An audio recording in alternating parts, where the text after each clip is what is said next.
Assalamualaikum. Halo, assalamualaikum. Waalaikumsalam Kak. Oke, ini dengan siapa? Adinda Kak. Adinda ya. Iya Oke. Kak.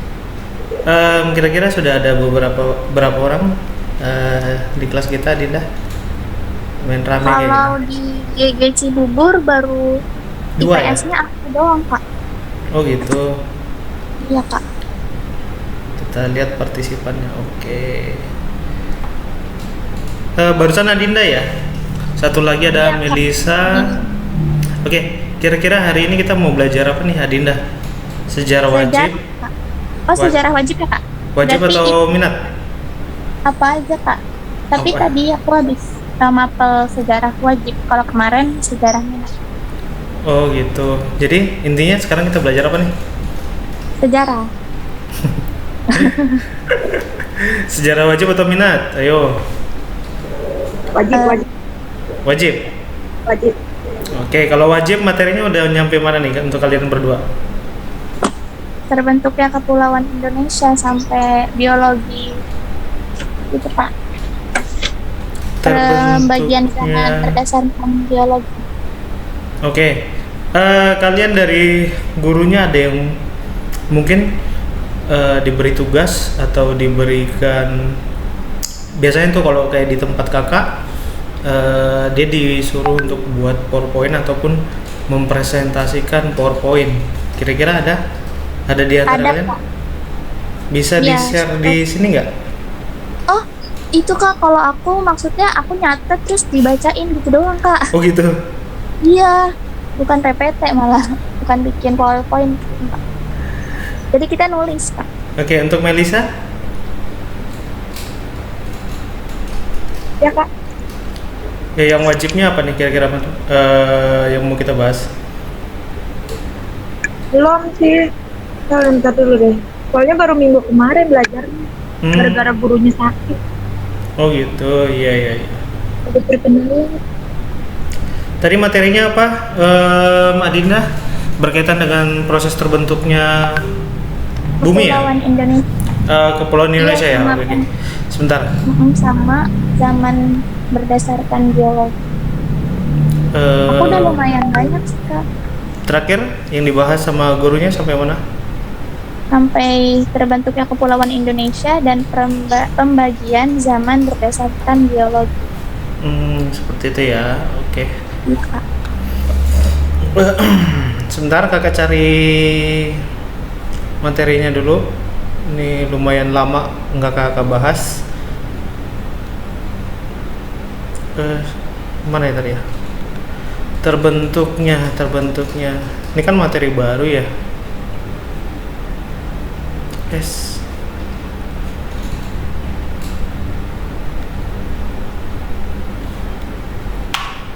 Sebentar ya, kakak cek dulu. Kalau nggak salah masuk Iya, sini Kak. deh.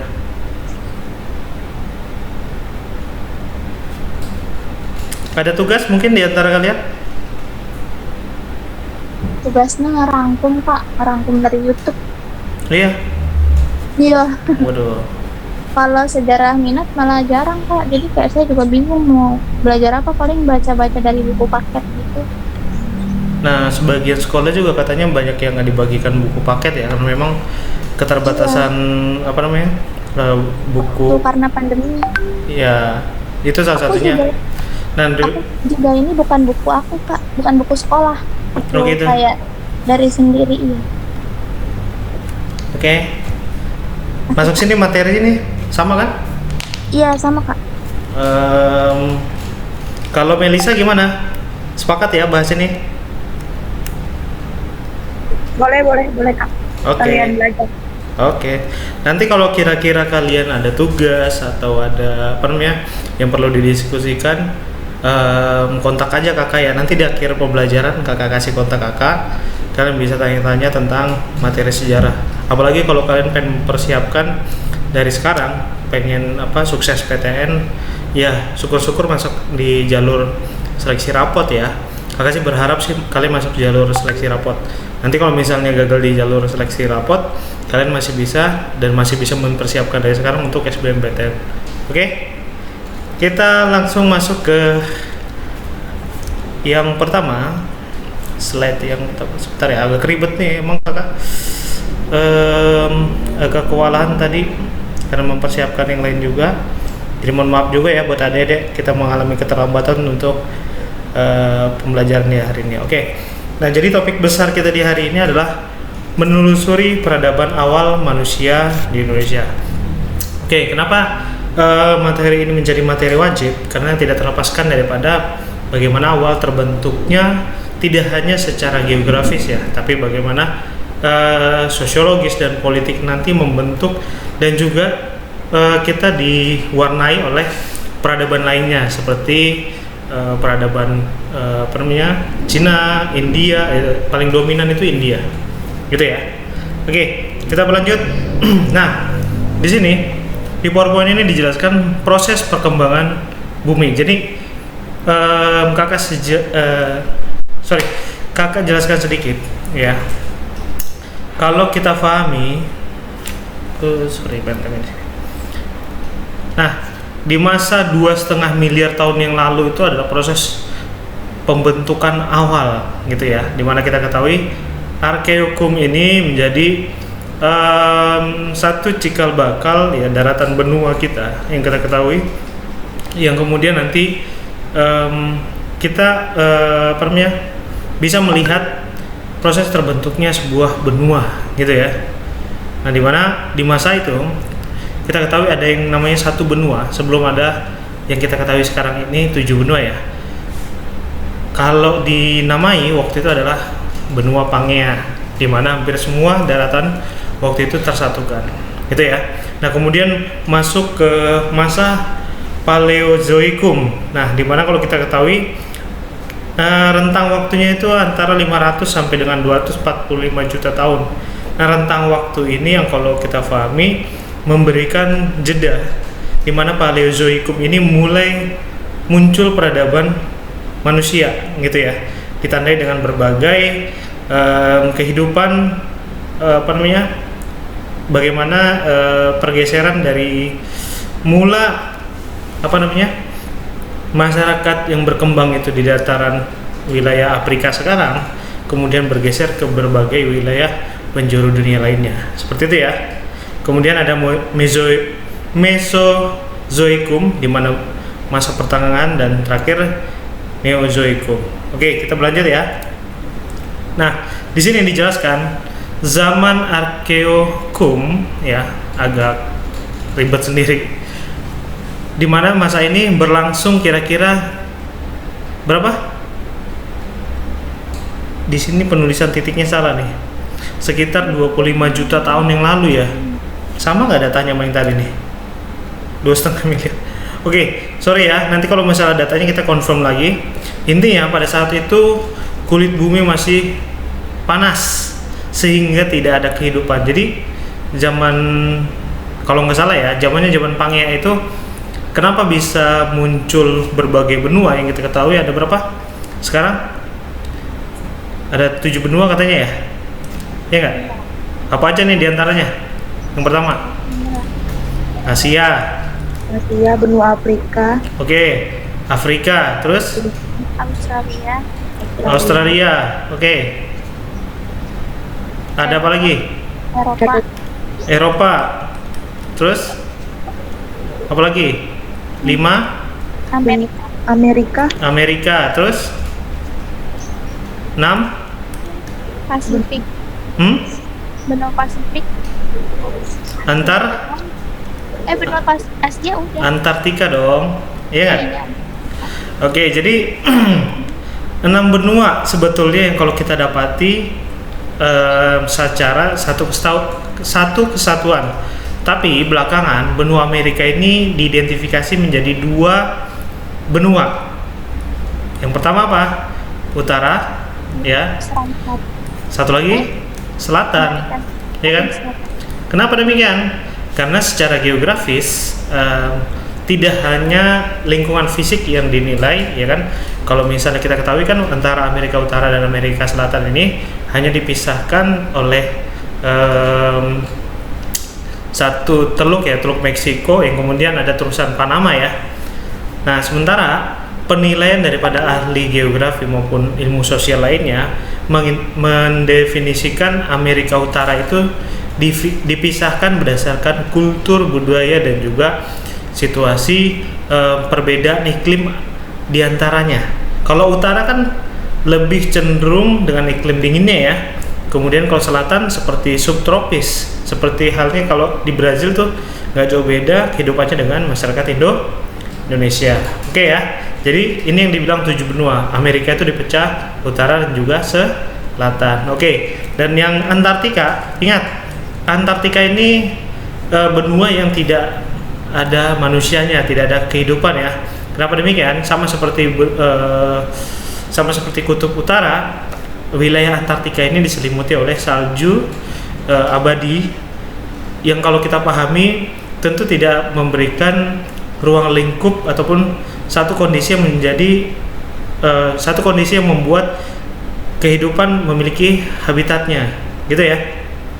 Nah, kita kembali lagi ke Arkeokum, gitu ya. Nah, jadi di masa pembentukan ini nanti antara 2,5 miliar ya ataupun 25.000 juta tahun yang lalu, saat itu kulit bumi masih panas sehingga tidak ada kehidupan. Jadi yang semula benuanya itu masih Pangea ya, Pangea berubah merekah ya, mengalami rekahan masuk ke dalam 5 benua ya, yang kemudian nanti kayak wilayah India itu terdorong ke utara dan bertabrakan dengan wilayah yang sekarang kalau kita pahami sebagai wilayah daratan ataupun pegunungan daripada Himalaya. Oke, kita berlanjut.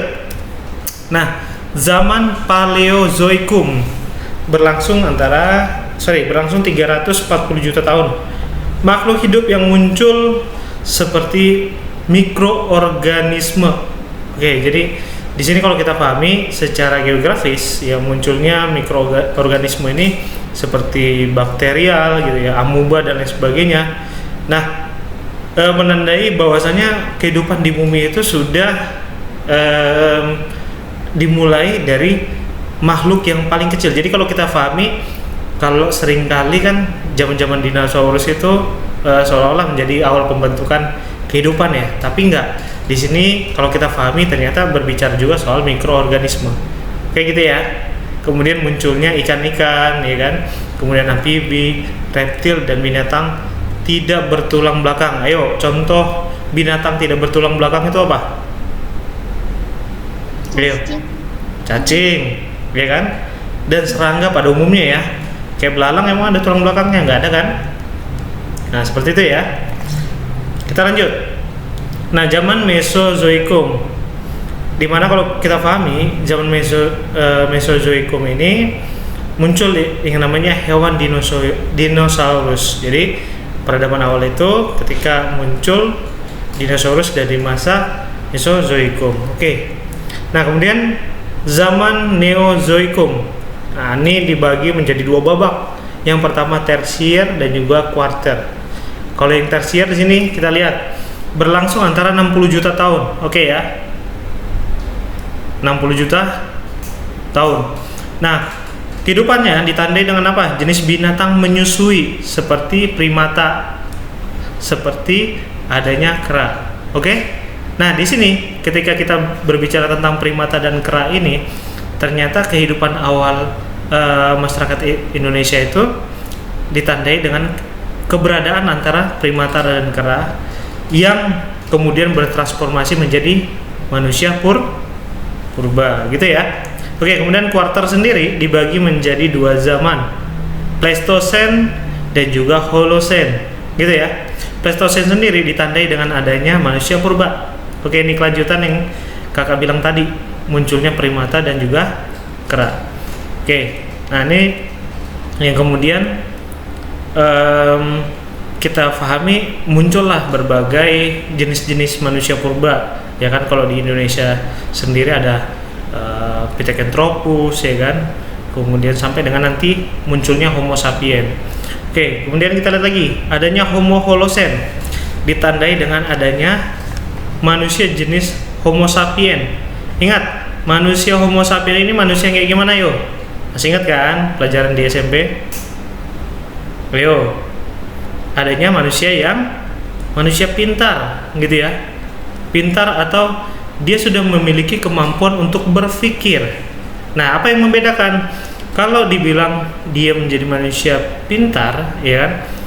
Jelas menjadi berbeda ketika dibandingkan dengan primata di sini, ya. Kenapa berbeda? Ya jelas, primata hanya mengandalkan makanan-makanan yang ada di lingkungan sekitarnya. Tapi manusia ketika berbicara Homo sapiens, mereka sudah berpikir bagaimana adanya sebuah kehidupan yang komunal, tidak hanya perseorangan individu ataupun kelompok kecil, tapi membangun sebuah masyarakat. Nah, di sini Homo sapiens kita tandai salah satu peradabannya adalah mampu membuat sebuah kelompok. Nah, ini cikal bakal menjadi peradaban manusia, gitu ya. Nah, kita lanjut. Nah, di sini ada teori evolusi yang dikemukakan oleh seorang Charles Darwin, ya. Charles Darwin ini salah satu tokoh biologi dari dari Inggris yang kemudian memberikan satu pemahaman. Nah, yang kalau kita pahami sebenarnya kurang logis juga, di mana isi teorinya ini menjelaskan bagaimana seleksi alam ini yang kemudian mentransformasikan ke sebuah atau kepada sebuah evolusi ataupun perubahan, gitu ya. Perubahan yang terbilang mendasar. Kenapa kita bilang seleksi alam? Kita bilang banyaknya jenis hewan, baik itu primata, ya kan, kemudian hewan-hewan purba lainnya seperti adanya kura-kura gitu kan, adanya dinosaurus dan lain sebagainya, ternyata menyeleksi kehidupan masa itu, yang kemudian masa itu ya kan diakhiri dengan adanya ledakan dari berbagai asteroid yang datang ke bumi gitu ya. Nah, di mana primata itu dianggap bertransformasi menjadi manusia purba, gitu ya. Nah, cuma apa yang menjadi pertentangan adalah di kalangan antropolog, ya. Antropolog menganggap ada mislink, ya, atau link yang terputus, ya. Nge-freeze Kak Abdul? Ya, iya Pak. Sudah ya. Sudah. Oke, kita lanjut. Nah, di sini kalau kita pahami mislink ini ternyata memutus satu kondisi perubahan yang dimaksud oleh Charles Darwin tadi. Oke ya, kita lanjut ke slide berikutnya. Nah, di sini menurut teori Charles Darwin itu kita dulunya berasal dari yang namanya seekor primata ataupun seekor kera ya, menjadi berubah ditandai dengan adanya ciri fisik yang menonjol, di mana primata ataupun kera tadi mulai berjalan atau sudah meninggalkan dominasi daripada pergerakan tangannya, gitu ya, yang kemudian bertransformasi lagi menjadi manusia purba ditandai dengan mulai berkurangnya bulu-bulu ataupun berbagai ciri fisik yang ada di kera. Nah, disinilah terjadi mislink tadi, ya, mislink. Oke. Nah, kita lanjut ke slide berikutnya. Teori evolusi manusia purba. Kemudian kita lihat ada berbagai tahapan nih. Tahapan pertama ada jenis Oke, kemudian Pithecanthropus yang banyak ditemukan di wilayah Asia, ya. Nah, kemudian Pithecanthropus ini berevolusi menjadi jenis Homo, ya. Pithecanthropus kenapa berevolusi menjadi jenis Homo? Kita ketahui salah satu ciri fisiknya adalah perubahan yang ditandai dengan adanya perubahan volume otak, gitu ya.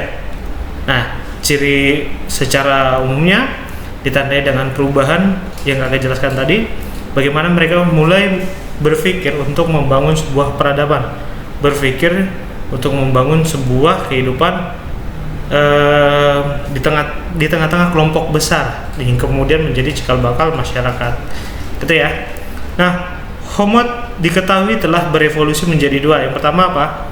Neanderthalensis dan juga Homo sapien. Oke.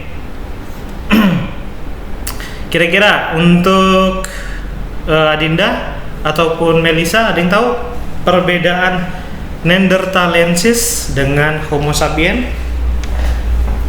Ayo. Apa? Belum tahu, belum belajar. Belum belajar ya? Nih kakak kasih tahu.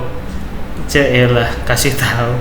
Oke, jadi kalau Neanderthalensis itu banyak ditemukan di wilayah Eropa, ya. Salah satunya adalah wilayah yang sekarang itu negaranya negara Belanda dan juga negara Jerman ya, wilayah utara barat utara daripada benua Eropa. Nah, di mana Homo neanderthalensis ini ditandai dengan satu kenampakan yang paling bisa kita identifikasi adanya fisik yang besar, ya. Fisik besar sini apa? Tubuhnya tinggi ya, rata-rata lebih daripada 2 meter ya, antara 2 meter 20 sampai dengan 2 meter 40. Nah, kemudian tidak memiliki kecakapan secara apa? Berpikir ya. Jadi mereka ya, kata kasarnya mereka lebih bodoh daripada Homo sapien gitu ya. Nah, Homo sapien kita bilang manusia yang pintar gitu ya. Nah, sementara Neanderthalensis ini bodoh. Paham ya?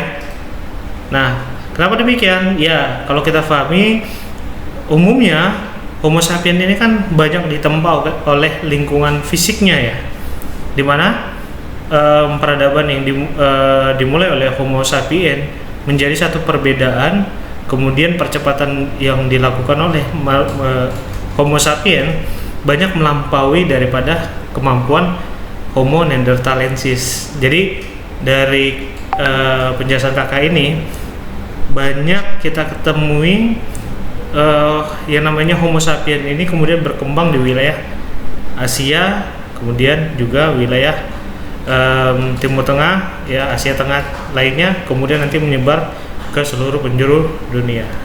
Oke gitu ya. Nah, terus kemana keberadaan daripada Homo neanderthalensis? Nah, tidak ada sumber khusus yang menjelaskan keberadaan Neanderthalensis.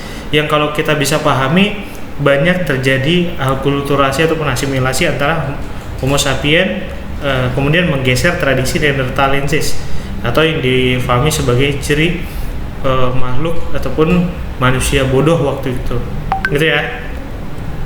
Oke, kita berlanjut ke Australopithecus, Pithecanthropus, dan juga terakhir menjadi Homo. Apa yang membedakan nih Australopithecus dengan Pithecanthropus? Nah, di sini satu yang kita bisa pahami, Australopithecus cenderung kita identifikasi sebagai seekor primata, ya, karena ciri fisiknya nggak ada bedanya seperti kera, ya kan, ataupun orangutan. Nah, di sini menjadi berbeda ketika kita berbicara soal Pithecanthropus. Adanya perubahan rahang, ya kan. Ciri fisik lainnya apa? Ditandai berkurangnya bulu, ya. Kemudian sudah berjalan tegak, ya.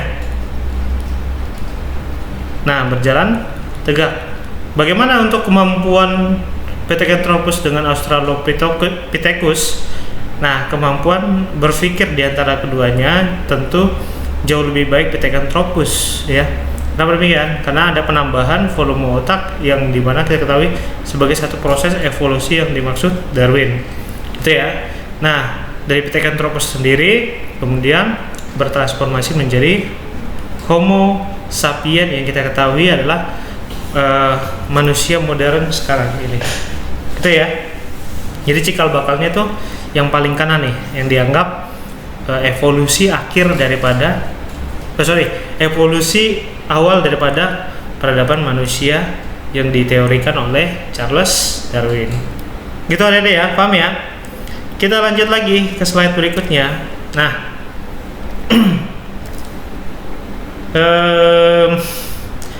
kalau kita pahami ini salah satu rekahan apa namanya? Kakak lupa lagi. Rekahan daripada benua Pangea yang nanti ini yang kakak maksudkan tadi. India ini bertabrakan dengan wilayah selatan apa? Selatan wilayah India sekarang. Jadi India ini semula dia bergabung atau berhimpitan atau bergesekan dengan yang namanya benua Afrika. Nah, benua Afrika sendiri kita bilang di sini nih, benua Afrika ini nanti akan bergeser ke wilayah ini, ya. India sendiri ke wilayah ini, gitu ya. Nah, kemudian di sini Australia bergeser ke wilayah selatan sini. Jadi pergeserannya yang paling yang paling bisa kita lihat adalah India yang kemudian mendorong lempeng bumi, ya. Lempeng bumi antara lempeng India dengan lempeng Eurasia nih bertabrakan dan menghasilkan pegunungan tertinggi di dunia yang namanya Himalaya. Di mana Kak letaknya? Nah, di sini nih, ya. Oke. Nah, kemudian untuk wilayah Nusantara sendiri muncul pulau-pulau lainnya nanti ketika terjadinya pergeseran benua Australia ini. Nah, Papua sendiri nanti berada di atas Australia dan posisinya akan membagi akan masuk dalam bagian Indonesia. Nah, di mana wilayah lainnya, wilayah Indonesia lainnya? Nah, nanti sini muncul yang kita ketahui Sulawesi, ya. Nih muncul Pulau K, ya kan. Nah, munculnya Pulau Sulawesi ini ternyata dia menjadi ciri fisik yang berbeda, ya, dimana dia muncul bukan dari lempeng benua lain tapi dia punya lempeng tersendiri, gitu ya. Nah, di utara ada lempeng Pasifik. Kita lanjut. Nah, di sini peradaban awal itu menjadi sedikit menarik adalah ketika kita membahas bagaimana kondisi geografis kita sekarang ini ternyata banyak sekali mengalami perubahan. Kalau tadi di slide sebelumnya kita ketahui peradaban paling awal, ya, proses terbentuknya Nusantara. Nah, di sini kita ketahui ketika sudah mengalami pembentukan yang namanya Indonesia ini punya 2 daratan. Ya, ingat ya. Di geografi dibahas juga kan. Nah, 2 daratannya itu apa? Nih, wilayah yang masuk ke Eurasia, ya. Itu disebut juga yang dengan nama paparan Sunda. Ya. Ingat kan? Kalau yang ini apa? Paparan Sahul. Iya, betul. Sahul. Nah, ini wilayah peralihan Indonesia ini dia muncul menjadi lempeng tersendiri dan kalau kita pahami, nah nanti berangsur-angsur wilayah kita ini seiring dengan perubahan iklim akan mengalami penyusutan wilayah daratannya, ditandai dengan apa? Kenaikan permukaan muka bumi, kenaikan permukaan air laut, ya, dan menggeser ataupun menggerus wilayah daratan ataupun muka bumi. Nah, seperti sekarang kita dihebohkan dengan yang statementnya Joe Biden, gitu ya. Lagi rame-rame membicarakan soal Jakarta harus buru-buru pindah ibu kota dan lain sebagainya. Ini tidak terlepas daripada apa? Ancaman global warming ataupun perubahan iklim yang bisa menenggelamkan menenggelamkan pulau Jawa, terutama wilayah-wilayah pesisirnya seperti kota Jakarta, gitu ya. Kenapa demikian? Ya jelas di sini kita lihat paparan Sunda dulu itu ada paparan Sunda, tapi kenapa sekarang menjadi tidak ada daratan yang namanya paparan Sunda? Karena satu, mungkin munculnya berbagai gesekan tektonik, ya, yang mendorong selatan dan wilayah barat daripada Indonesia ini sedikit terangkat, yang kemudian bagian daripada pesisir utara Pulau Jawa menjadi turun. Kenapa? Ya wilayah selatannya keangkat, dan terjadi patahan di wilayah utaranya, kan gitu ya. Nah, disusul dengan berbagai alasan ataupun kondisi lainnya seperti kenaikan permukaan air laut, gitu ya. Kita lanjut. Nah, ini tadi yang kita bahas. Jadi paparan Sunda ini menjadi berbeda dengan paparan Saul, karena paparan Saul ini, ingat tadi benua Australia beranjak dari semula dari Afrika gitu kan. Nah, kemudian paparan Saul ini terdiri daripada pulau yang kita ketahui, Pulau Papua gitu ya, Pulau Irian, yang kemudian terhubung dengan yang namanya Australia gitu ya.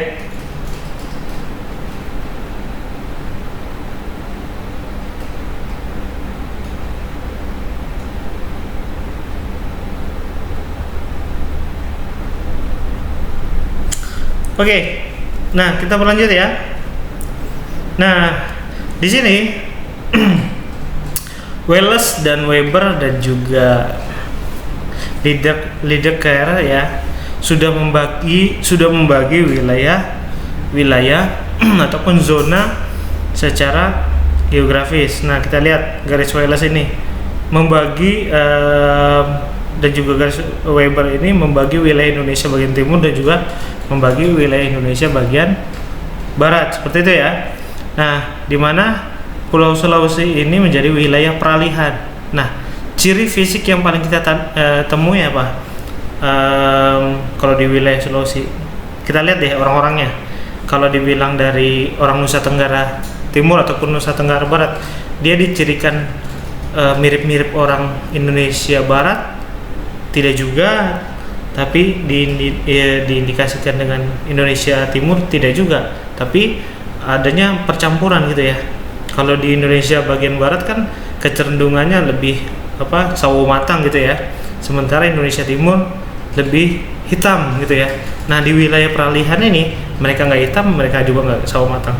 Nah, jadi ciri fisik ini salah satunya itu. Kemudian apa? Banyaknya flora fauna di dua wilayah ini, yang kemudian di wilayah peralihan ini juga ditemui ciri hewan-hewan endemik lainnya gitu ya, seperti adanya anoa gitu kan. Kemudian di wilayah Sulawesi Utara ada primata paling kecil, kakak lupa namanya ya, paling kecil di dunia. Kemudian berbagai tumbuhan lainnya yang menjadi endemik, dan ini menjadi ciri yang berbeda. Oke, nih, waduh serem banget. Ada gambaran manusia, bukan manusia ya, masih primata ya. Ini kan kalau kita lihat hidungnya masih seperti gorila nih, ya kan? Nah, ini ciri fisik, ya kan? Ciri fisik yang masih kalau kita pahami sebagai masuk ke dalam keluarga primata. Oke, lanjut ya. Nah, nih evolusinya. Lihat, ya.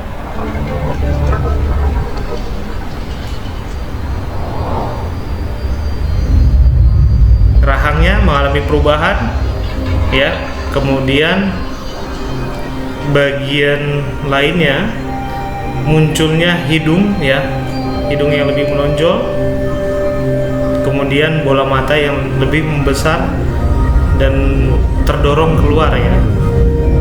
Nah, ini dianggap sebagai teori evolusinya Charles Darwin.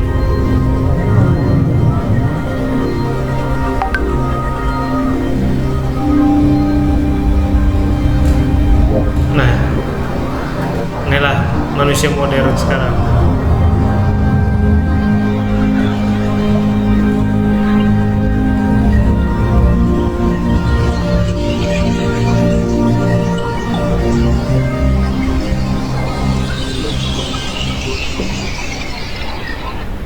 Oke, kita slide berikutnya. Jenis manusia purba di Indonesia. Oke, kalian sudah masuk materi sampai sini belum kira-kira? Belum Kak, baru aja. Baru ya? Melisa? Belum Kak. Kakak izin sebentar ya untuk minum.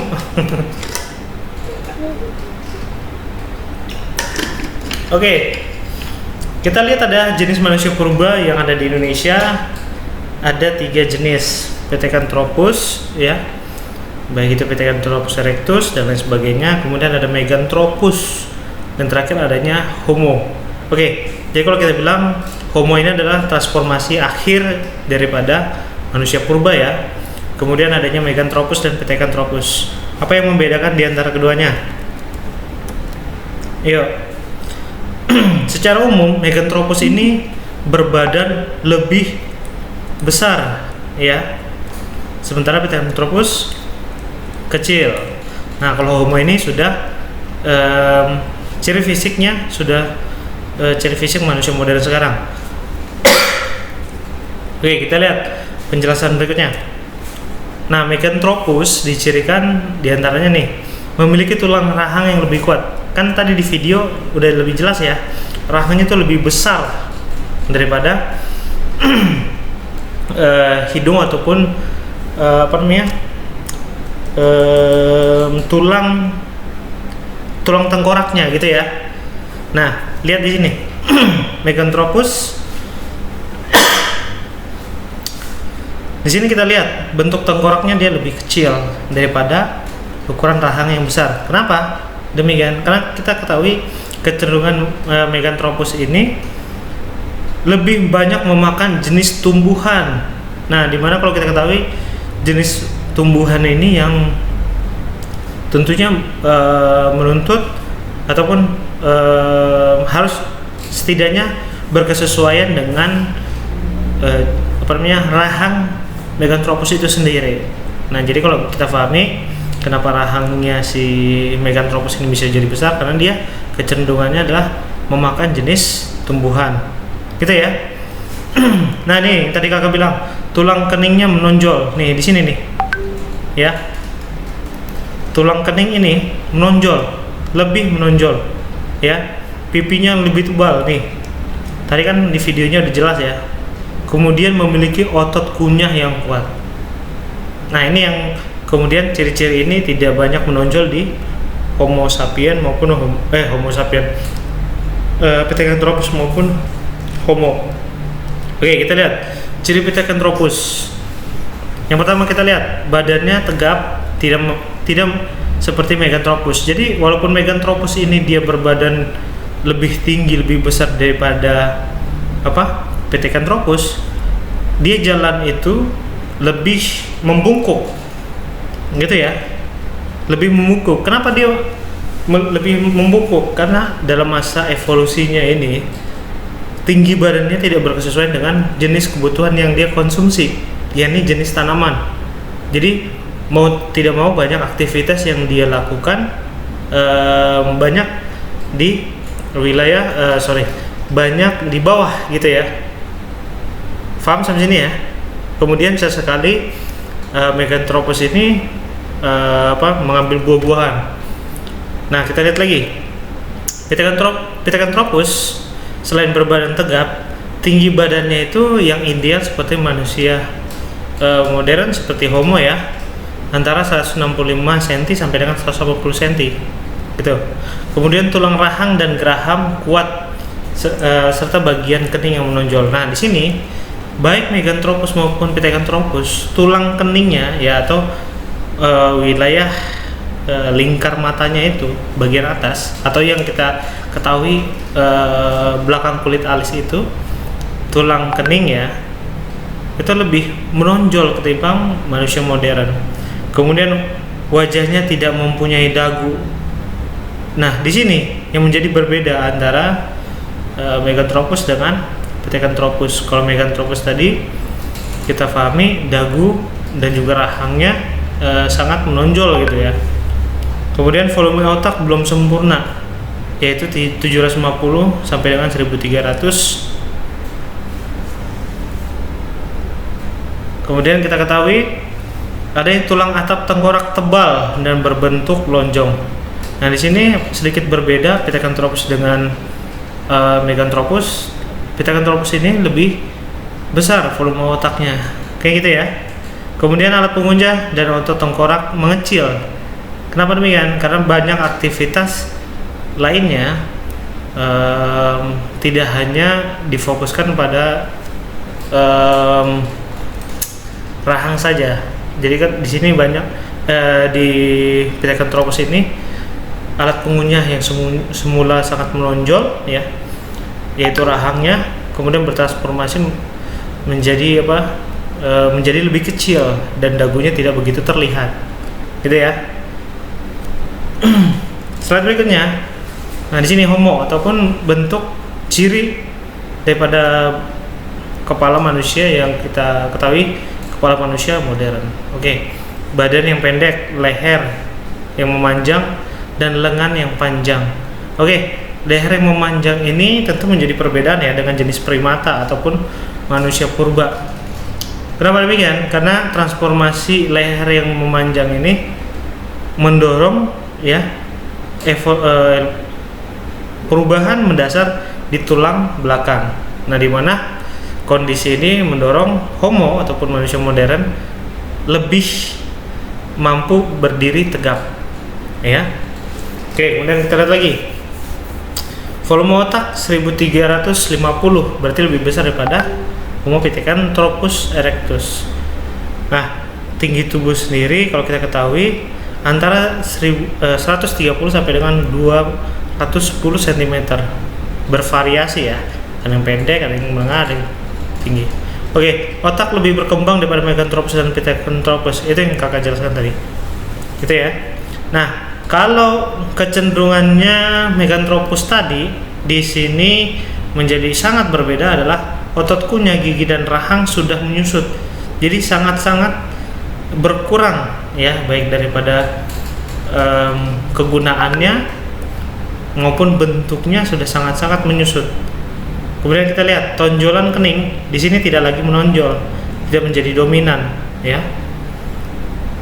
Kemudian apa? Mempunyai ciri-ciri ras mongoloid, Australopithecus, gitu ya. Jadi kecenderungannya di wilayah Asia dan juga Australia. Oke? Sampai sini ada yang mau ditanyain? Ada yang mau ditanyain? Kita bisa lanjut ke sini? Tidak, iya ya.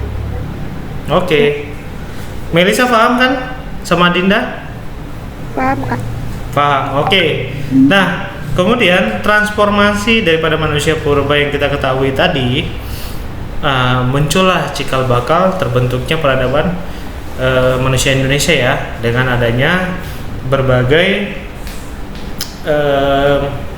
migrasi ya, berbagai migrasi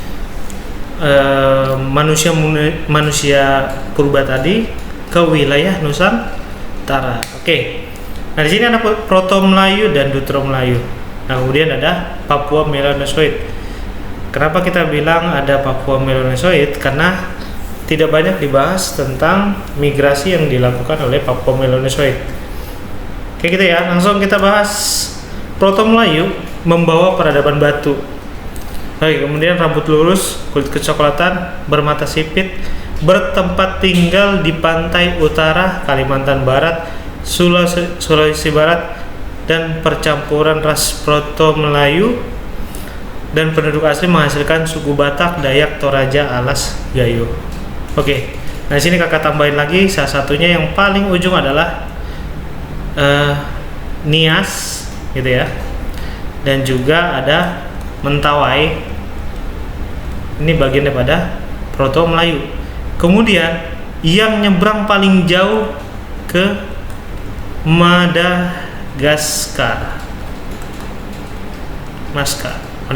ya. Paham sampai sini ya?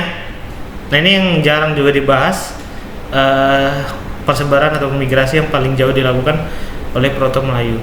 Nah, kita lihat sini dari ciri fisik membawa rambut lurus, kulit kecoklatan dan lain sebagainya. Ini menjadi ciri yang kalau kita temui secara umum di suku-suku yang kita sebutkan tadi, baik orang Batak, orang Dayak, ya kan.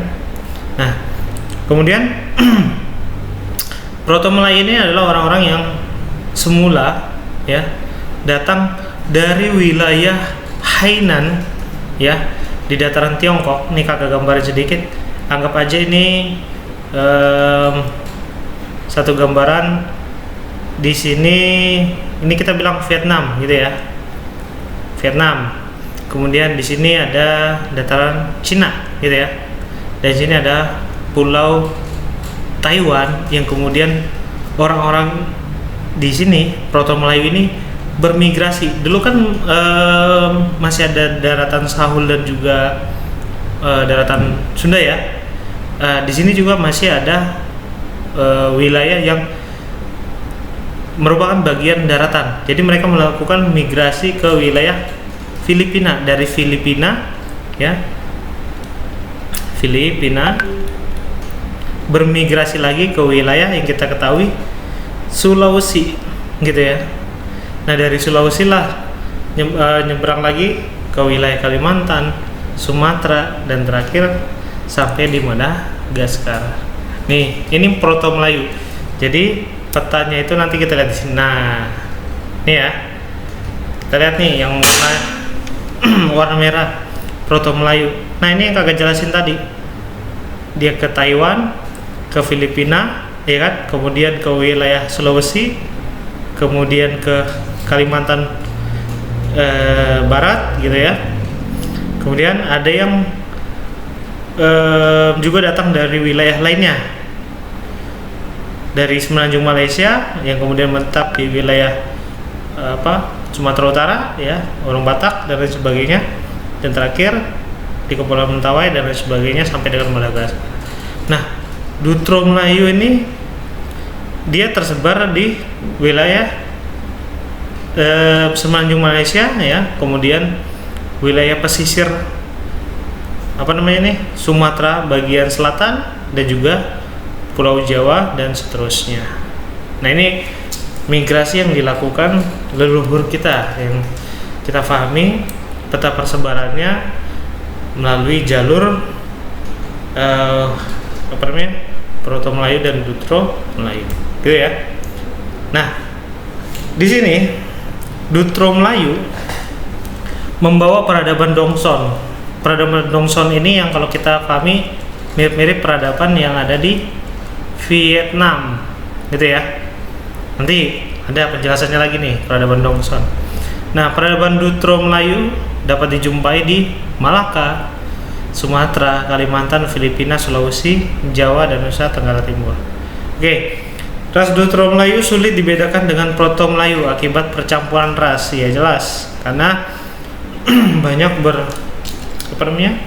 berasimilasi dan berakulturasi ketika melakukan migrasi. Oke, ras Dutro Melayu meliputi seluruh penduduk Indonesia kecuali orang Papua atau orang Melanesoid. Kalau kita pahami Melanesoid itu yang menjadi cikal bakalnya negara-negara yang sekarang namanya Mikronesia, kemudian Melanesia, Polinesia, ya, wilayah-wilayah Oceania. Nah, ini yang kemudian sebaran besarnya adalah ada di wilayah Papua itu sendiri, kemudian di wilayah utara daripada Australia. Kayak gitu ya. Nah, itu Dutro Melayu. Nah, ini Melanesoid yang kakak bilang tadi, ya. Persebarannya adalah wilayah Oceania. Nah, nih sampai dengan ke Fiji.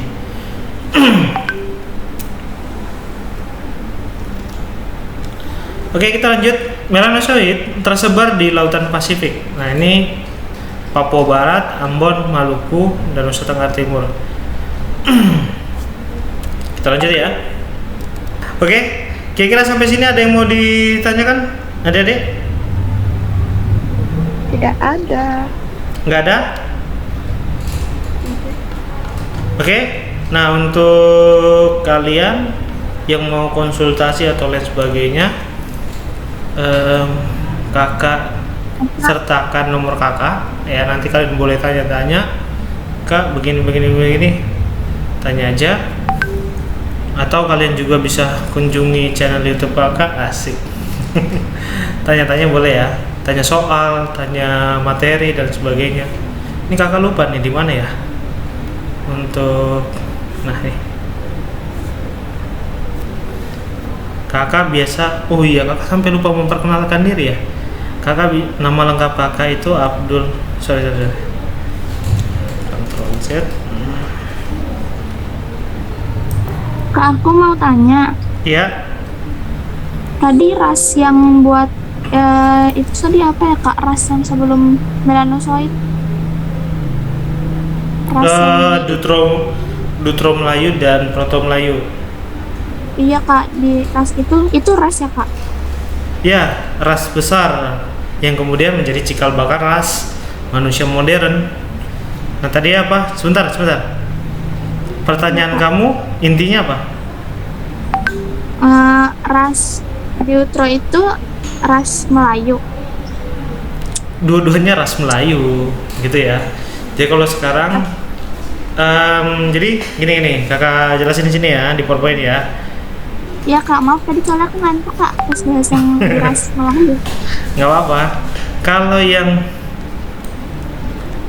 halo, Iya Mas- kak. masuk gak? Koneksi kakak yang jelek di sini. Kalau Masuk, Kak. yang Iya, Kak. melanesoid itu kan ciri fisiknya udah jelas ya, orang-orangnya di wilayah Papua yang kemudian berkulit hitam dan lain sebagainya gitu ya. Nah sementara kalau yang apa tadi, Melayu, nah ini kalau kita pahami ada yang Dutro, ada yang apa satu lagi, kok jadi error juga kakak, Dutro Melayu dan apa satu lagi, Proto gitu ya. Nah Proto ini datangnya lebih awal ketimbang Dutro gitu ya. Nah kalau kita ketahui Proto Melayu ini menjadi berbeda dengan Dutro karena satu, lihat peradabannya lebih kuno. Coba lihat orang Dayak, terus orang apa namanya, Sulawesi, orang Batak, Baduy. bahkan Baduy beda, dia masuknya Dutro Melayu, gitu ya. Nah nih, lihat coba gambar yang Iya, Kak. tersedia. Iya, makasih kak. Nah, pokoknya intinya nih gini, ingat, Iya kak. kalau dia proto, kan ada kata pro. Pro itu kita bisa ambil dia sebagai, sorry. Sebentar. Kalau dia dibilang pro, kita identifikasi menjadi pre atau pra, ya kan? Atau sebelum, gitu kan? Kemudian, nah dia bisa ditandai dengan manusia-manusia yang datang pertama ke wilayah Nusantara. Nah, cirinya lihat gambarnya yang kita sediain ini kan salah satu kenampakan orang suku Dayak gitu ya. Nah, yang dianggap sedikit lebih kuno ketimbang sampingnya nih, lihat Dutro Melayu, ya kan? Tapi di Indonesia sendiri karena sudah banyaknya terjadi asimilasi dan akulturasi, ciri fisik tadi tidak begitu signifikan.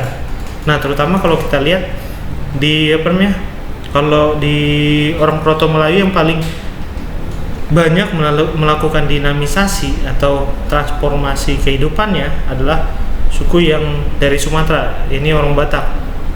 Dia kan udah banyak meninggalkan, tapi kalau kita lihat orang Dayak masih sering pakai baju adat yang lebih dominan dan lain sebagainya.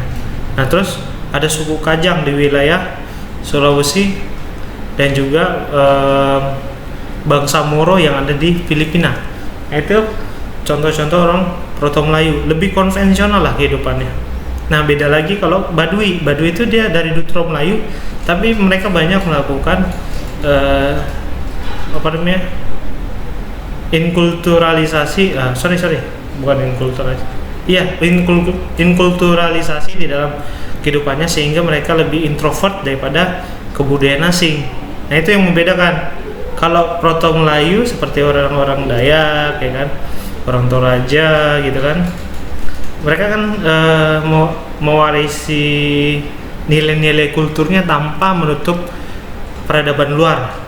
Nah kalau misalnya Baduy itu dia menutup keberadaan peradaban luar, gitu ya. Paham sampai sini? Paham. Jadi kalau Baduy itu jomblo karena dia Kurang kenceng Mel. kan maksudnya menutup Menutup. apa kak? Kurang kenceng suaranya. Ini Melisa atau Adinda? Kalau Baduy itu menutup, Baduy itu Adinda kak. Oh Adinda. Badu itu Jadi kalau Deutro itu berkembang, Pak. gimana? Nggak kedengeran? Deutro itu lebih berkembang, jadi Deutro itu lebih modern gitu Pak, maksudnya berkembang. Sama-sama berkembang, cuma ciri kultur budayanya atau kebudayaannya atau tradisinya, Proto Melayu itu dia lebih melekat kepada unsur-unsur konvensional atau yang kita pahami sebagai masyarakat tradisional awal, gitu ya. Sementara kalau Deutro Melayu dia juga masuk ke Lebih dalam, lekat. ya lebih awal, budayanya. betul, gitu ya. Sementara kalau Deutro Melayu itu Iya Kak. dia kita kategori sebagai tradisional peralihan gitu ya, sebelum masuk kepada apa namanya, masa modern sekarang ini. Oke. Gitu. Nah, beda lagi dengan Iya, Kak. Oke. Papua melanosoid, dia punya ciri terpisah gitu ya.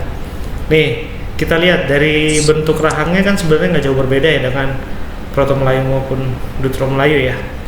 Yang menjadi beda ada ciri fisik mereka yang apa namanya, kulitnya lebih hitam legam ya kan.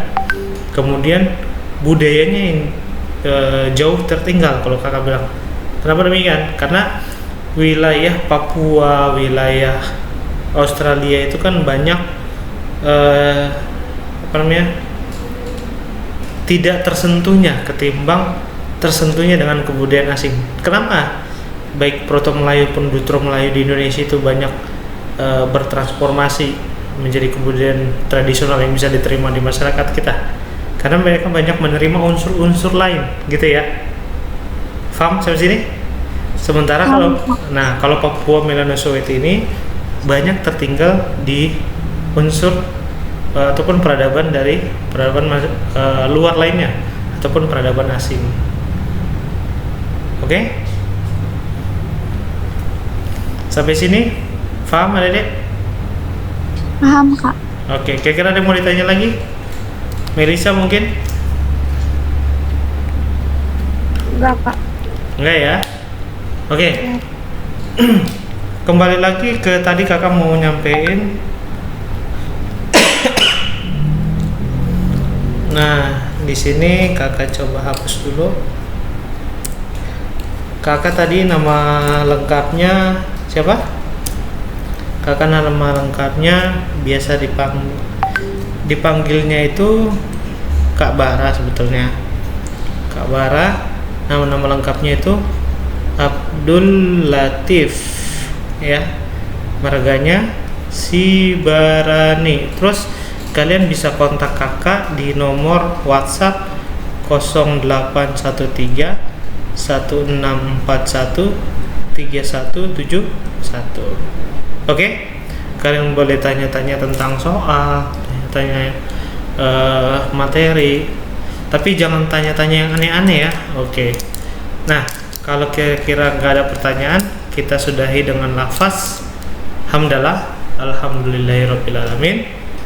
Billahi taufiq wal hidayah. Wassalamualaikum warahmatullahi wabarakatuh. Waalaikumsalam. Kak, Oke. Ya, kalau saya misalkan mau ulangan gitu, saya boleh tanya-tanya soal-soal yang saya kerjain gitu, boleh Kak? boleh. Maksudnya latihan-latihan gitu Kak. Boleh. Oke, makasih Kak. Oke, sama-sama. Terima kasih, Kak. Yuk, Melisa. Makasih Kak. Yuk. Kak Yoga, saya izin live duluan ya. Nanti masuk lagi jam 3 ya.